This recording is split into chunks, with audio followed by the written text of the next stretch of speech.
We're going to emphasize practicality, implementation. But before we do that, we're going to do a check-in. So a check-in is quite simply a ritual.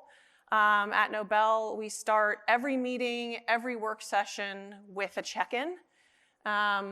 In a much smaller group, it would literally just be, what are you bringing with you? And you might go around and just do a quick, what's on your mind, what's happening for you. It's actually a great way to start a meeting and stop small talk and just get into the agenda as well. But we really do it for these 4 reasons. And I'm just going to nerd out a little bit about it because it is such a valuable ritual. And we get such great feedback from clients who immediately implement it. So we do a check-in to start every session for these 4 reasons.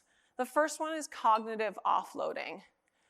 So what that is that if a task is on your mind and repeating in your brain, let's say it's your mom's birthday next week, or you have something to do that once you leave that session, you need to tackle that with a team, it will actually circle in your brain until it's a finished task and keep you from being present in that meeting.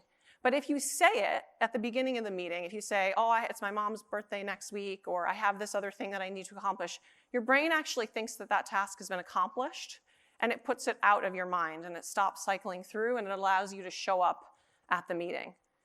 The second one is to anticipate miscommunication. So if I say at the beginning of a meeting, oh, I slept really poorly, my baby was up all night, or I'm not feeling so great, then I know that if you look a bit exhausted or you yawn, that the hope is that it's not me who's boring you, and in fact, you're just exhausted. So it's a really nice way to anticipate those miscommunications that might happen throughout a session or a meeting.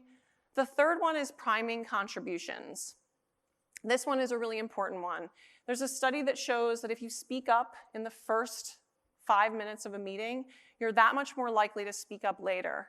So for folks that might have trouble being assertive or confident, it's a great way to get them to participate in the beginning of a meeting.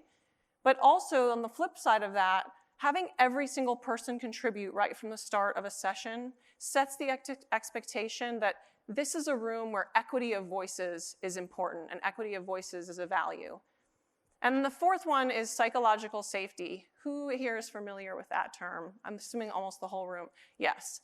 So 5 years ago, if I'd asked that, there would definitely have been less hands. Nowadays, that's quite a common term.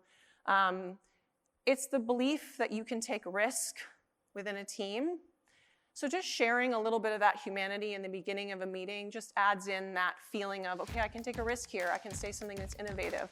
I can say something that's personal, that feels personally risky.